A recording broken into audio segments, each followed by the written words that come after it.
In the beginning was the Logos, the Big Bang, the primordial Om. Big Bang theory says that the physical universe spiraled out of an unimaginably hot and dense single point, called a singularity, billions of times smaller than the head of a pin. It does not say why or how. The more mysterious something is, the more we take for granted that we understand it.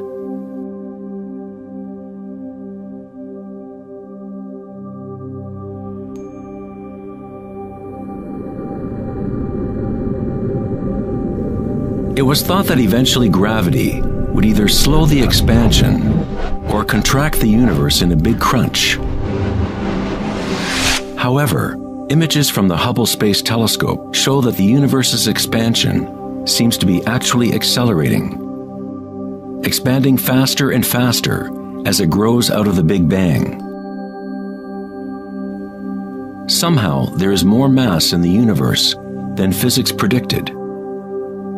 To account for the missing mass, physicists now say that the universe consists of only 4% atomic matter, or what we consider normal matter. 23% of the universe is dark matter, and 73% is dark energy, what we previously thought of as empty space. It is like an invisible nervous system that runs throughout the universe, connecting all things.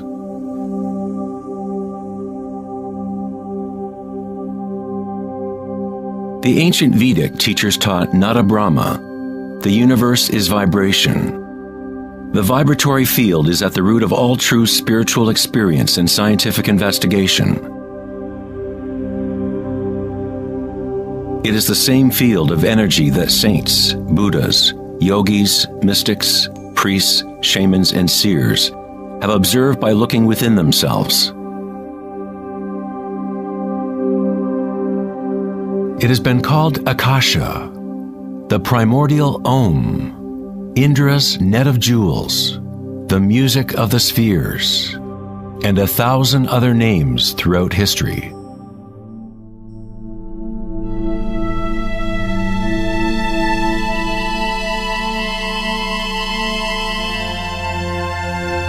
It is the common root of all religions,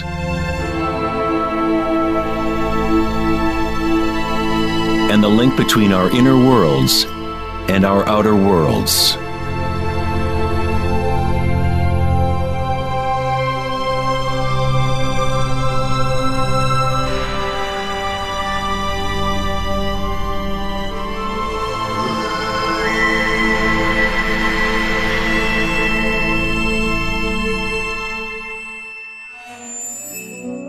In Mahayana Buddhism in the 3rd century, they described a cosmology not unlike the most advanced physics of modern day.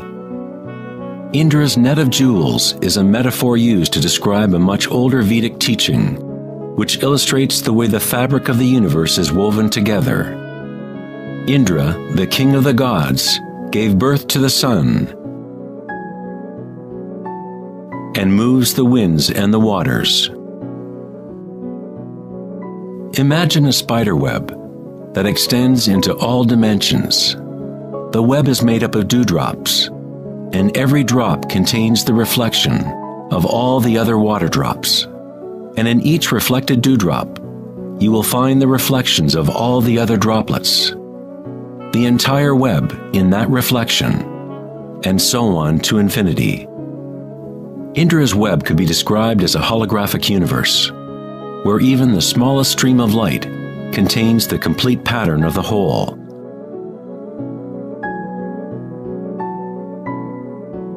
The Serbian-American scientist Nikola Tesla is sometimes referred to as the man who invented the 20th century. Tesla was responsible for discovering alternating current electricity and many other creations that are now part of everyday life. Because of his interest in the ancient Vedic traditions, Tesla was in a unique position to understand science through both an Eastern and Western model. Like all great scientists, Tesla looked deeply into the mysteries of the outer world, but he also looked deeply within himself. Like the ancient yogis, Tesla used the term Akasha to describe the etheric field that extends throughout all things.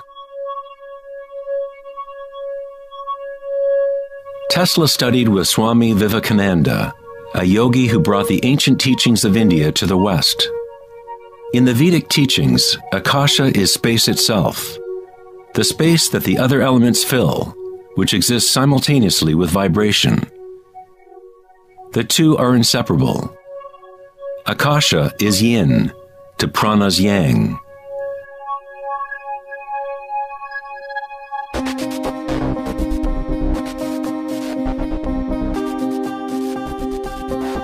A modern concept that can help us to conceptualize Akasha, or the primary substance, is the idea of fractals.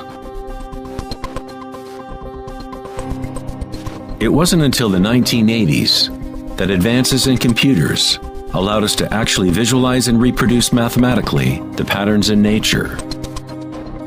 The term fractal was coined in 1980 by mathematician Benoit Mandelbrot, who studied certain simple mathematical equations that, when they are repeated, produce an unending array of changing mathematical or geometrical forms within a limited framework. They are limited, but at the same time, infinite. A fractal is a rough geometric shape that can be split into parts, each of which is at least approximately a reduced size copy of the whole pattern, a property called self-similarity. Mandelbrot's fractals have been called the thumbprint of God.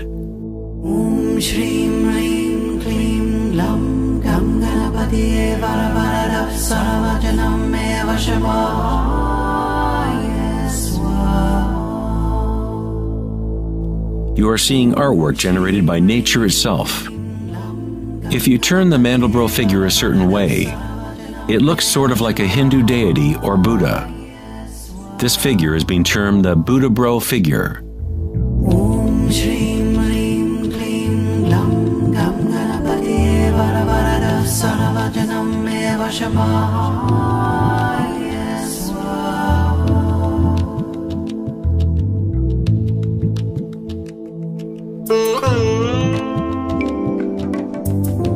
If you look at some forms of ancient art and architecture, you will see that humans have long associated beauty and the sacred with fractal patterns.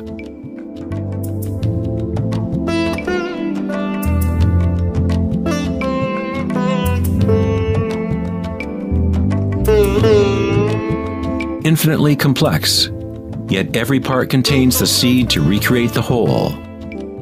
Fractals have changed mathematicians' views of the universe and how it operates. With each new level of magnification, there are differences from the original. Constant change and transformation occurs as we traverse from one level of fractal detail to another. This transformation is the cosmic spiral, the embedded intelligence of the matrix of time-space.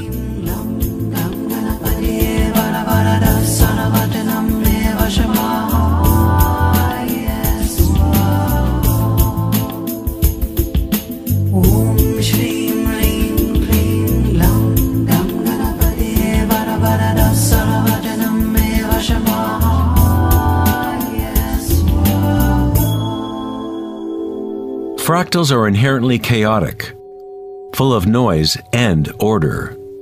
When our minds recognize or define a pattern, we focus on it, as if it is a thing.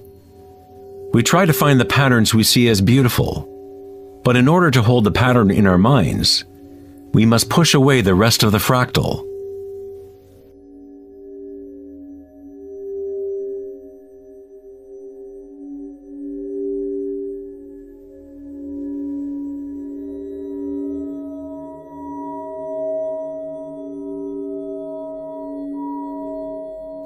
To comprehend a fractal with the senses is to limit its movement. All energy in the universe is neutral, timeless, dimensionless. Our own creativity and capacity for pattern recognition is the link between the microcosm and macrocosm, the timeless world of waves and the solid world of things. Observation is an act of creation through limitations inherent in thinking. We are creating the illusion of solidity, of things by labeling, by naming. The philosopher Kierkegaard said, "If you name me, you negate me." By giving me a name, a label, you negate all of the other things I could possibly be. You lock the particle into being a thing by pinning it down, naming it. But at the same time, you are creating it, defining it to exist. Creativity is our highest nature. With the creation of things comes time, which is what creates the illusion of solidity.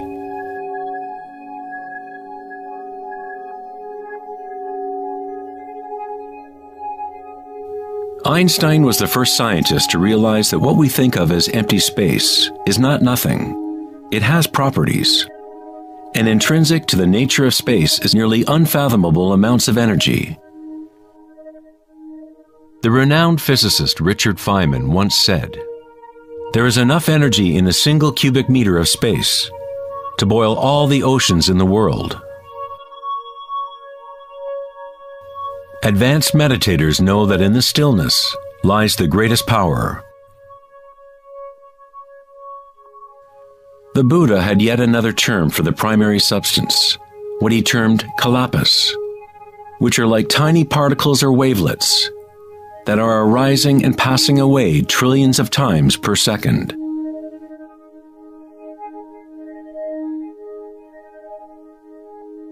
Reality is, in this sense, like a series of frames in a holographic film camera, moving quickly so as to create the illusion of continuity.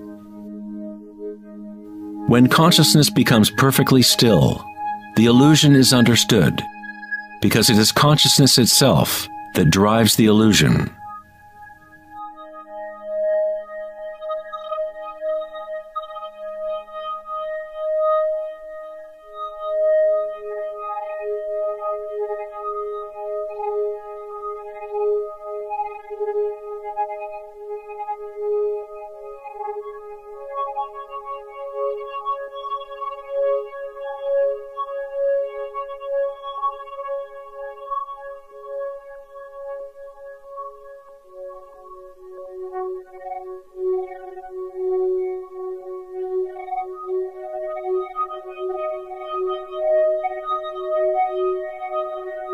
In the ancient traditions of the East, it has been understood for thousands of years that all is vibration. Nada Brahma, the universe is sound. The word nada means sound or vibration, and Brahma is the name for God. Brahma simultaneously is the universe and is the creator. The artist and the art are inseparable. In the Upanishads, one of the oldest human records from ancient India, it is said, Brahma the creator, sitting on a lotus, opens his eyes, and a world comes into being. Brahma closes his eyes, and a world goes out of being. Ancient mystics, yogis, and seers have maintained that there is a field at the root level of consciousness. The Akashic field, or the Akashic records, where all information, all experience, past, present, and future, exists now and always. It is this field or matrix from which all things arise, from subatomic particles to galaxies, stars, planets, and all life.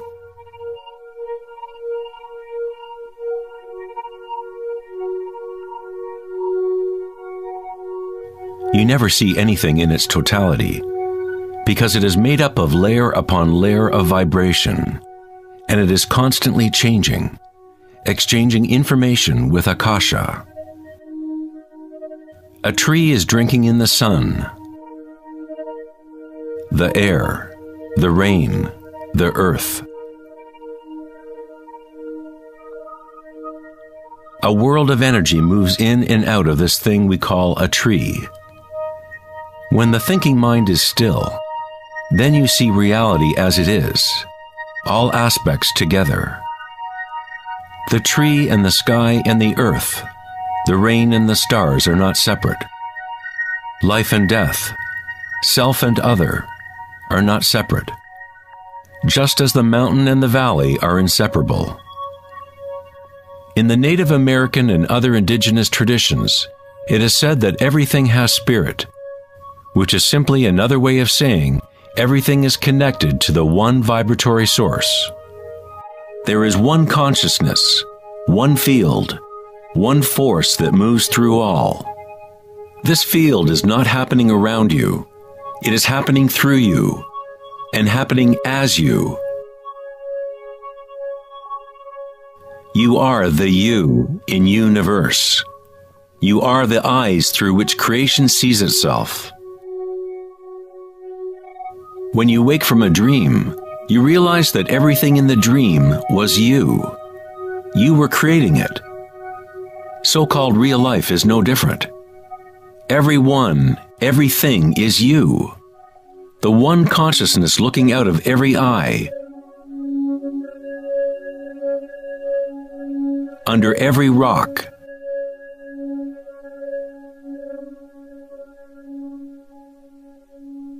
Within every particle.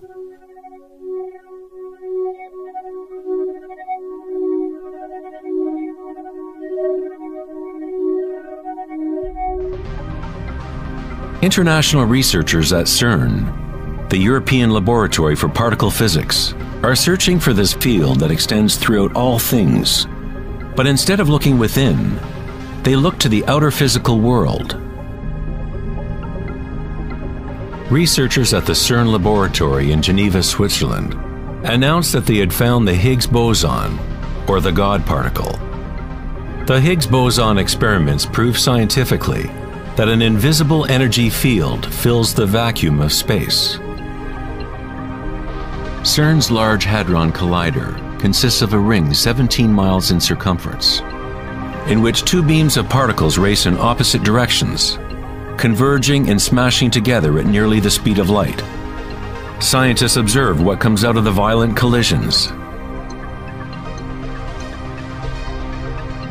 The standard model cannot account for how particles get their mass.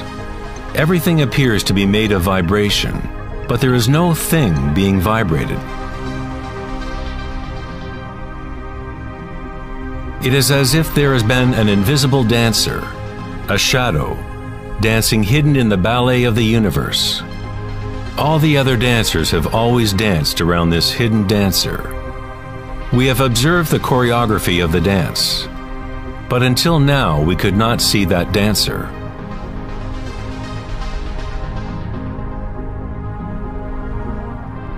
The so-called God particle, the properties of the base material of universe, the heart of all matter which would account for the unexplained mass and energy that drives the universe's expansion. But far from explaining the nature of the universe, the discovery of the Higgs boson simply presents an even greater mystery, revealing a universe that is more mysterious than we ever imagined. Science is approaching the threshold between consciousness and matter. The eye with which we look at the primordial field and the eye with which the field looks at us are one and the same.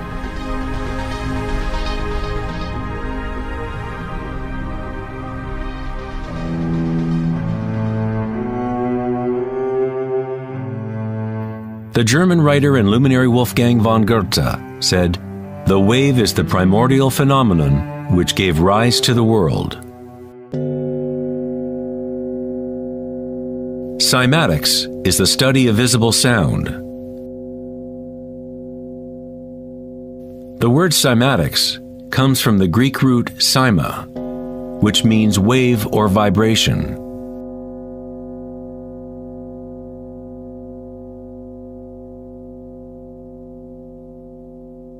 One of the first Western scientists to seriously study wave phenomena was Ernst Chladni, a German musician and physicist who lived in the 18th century.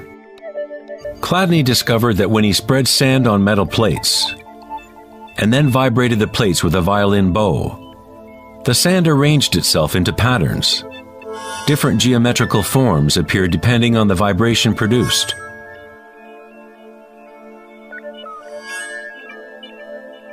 Chladni recorded an entire catalog of these shapes, and they are referred to as Chladni figures. Many of these patterns can be found throughout the natural world, such as the markings of the tortoise or the spot patterns of a leopard.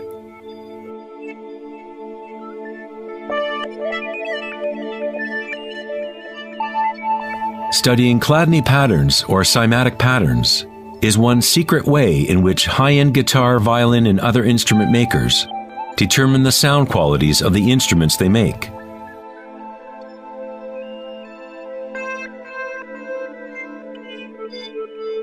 Hans Jenny expanded on Chladni's work in the 1960s. Using various fluids and electronic amplification to generate sound frequencies, and coined the term cymatics. If you run simple sine waves through a dish of water, you can see patterns in the water. Depending on the frequency of the wave, different ripple patterns will appear. The higher the frequency, the more complex the pattern.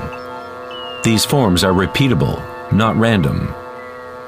The more you observe, the more you start to see how vibration arranges matter into complex forms from simple repeating waves. This water vibration has a pattern similar to a sunflower.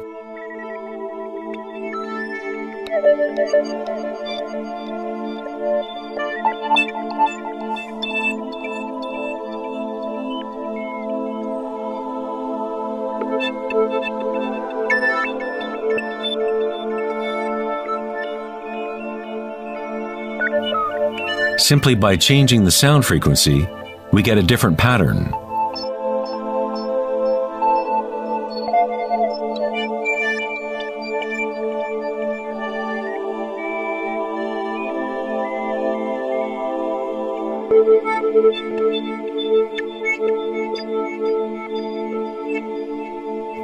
Water is a very mysterious substance.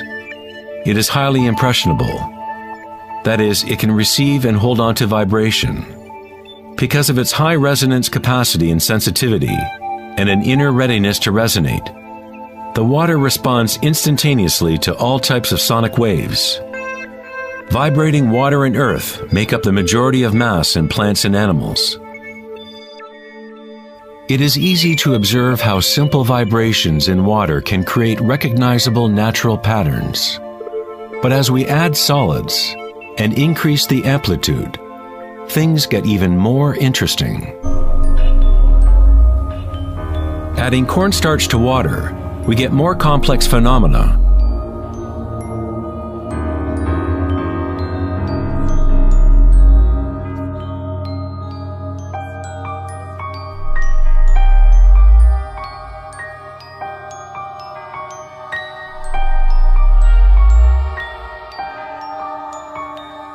Perhaps the principles of life itself can be observed as vibrations move the cornstarch blob into what appears to be a moving organism.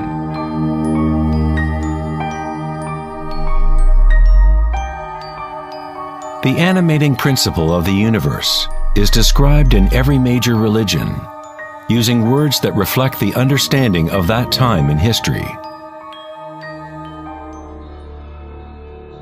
In the language of the Incas, the largest empire in pre-Columbian America, the word for human body is Alpa Kamasca, which means literally, animated earth. In Kabbalah, or Jewish mysticism, they talk about the divine name of God, the name that cannot be spoken. It cannot be spoken because it is a vibration that is everywhere. It is all words, all matter. Everything is the sacred word. The tetrahedron is the simplest shape that can exist in 3 dimensions. Something must have at least 4 points to have physical reality. The triangle structure is nature's only self-stabilizing pattern. In the Old Testament, the word tetragrammaton was often used to represent a certain manifestation of God. It was used when talking about the Word of God, or the special name of God, Logos or primordial Word.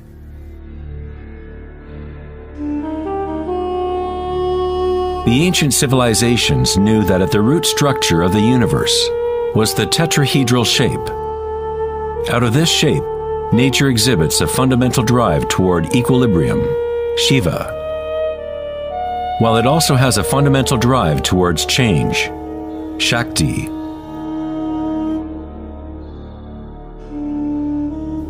In the Bible, the Gospel of John usually reads, "In the beginning was the Word," but in the original text, the term used was logos. The Greek philosopher Heraclitus, who lived around 500 years before Christ, referred to the logos as something fundamentally unknowable, the origin of all repetition, pattern, and form. The Stoic philosophers who followed the teachings of Heraclitus identified the term with the divine animating principle pervading the universe.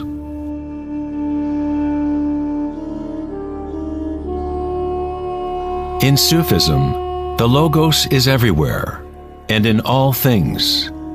It is that out of which the unmanifest becomes manifest.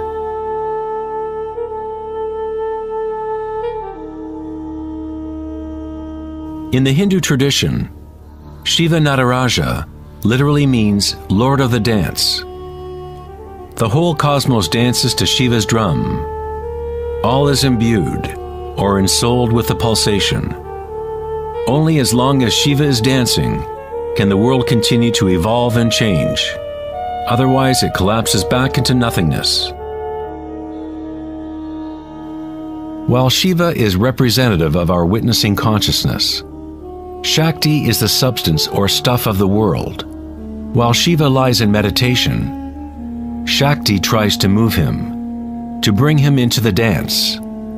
Like yin and yang, the dancer and the dance exist as one.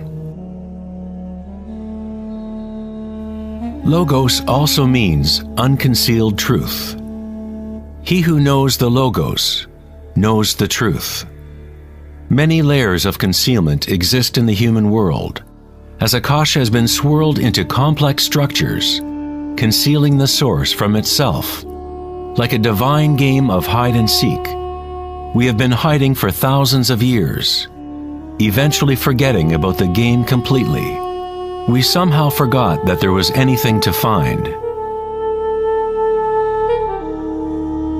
In Buddhism, one is taught to directly perceive the Logos, the field of change, or impermanence within oneself through meditation. When you observe your inner world, you observe subtler and subtler sensations and energies as the mind becomes more concentrated and focused. Through the direct realization of anicca, or impermanence at the root level of sensation, one becomes free of attachment to transient external forms. Once we realize there is one vibratory field that is the common root of all religions, how can we say, "my religion," or "this is my primordial Om, my quantum field"?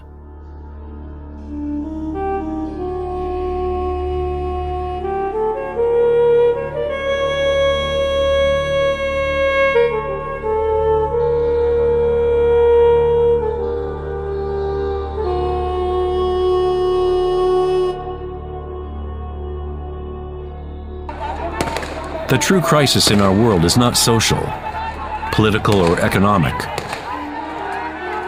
Our crisis is a crisis of consciousness, an inability to directly experience our true nature,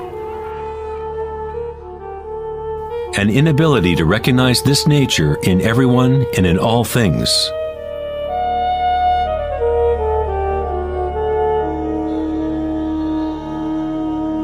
In the Buddhist tradition, the Bodhisattva is a person with an awakened Buddha nature. A Bodhisattva vows to help to awaken every being in the universe, realizing that there is only one consciousness. To awaken one's true self, one must awaken all beings.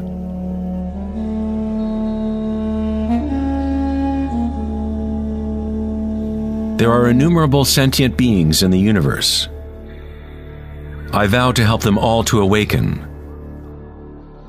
My imperfections are inexhaustible. I vow to overcome them all.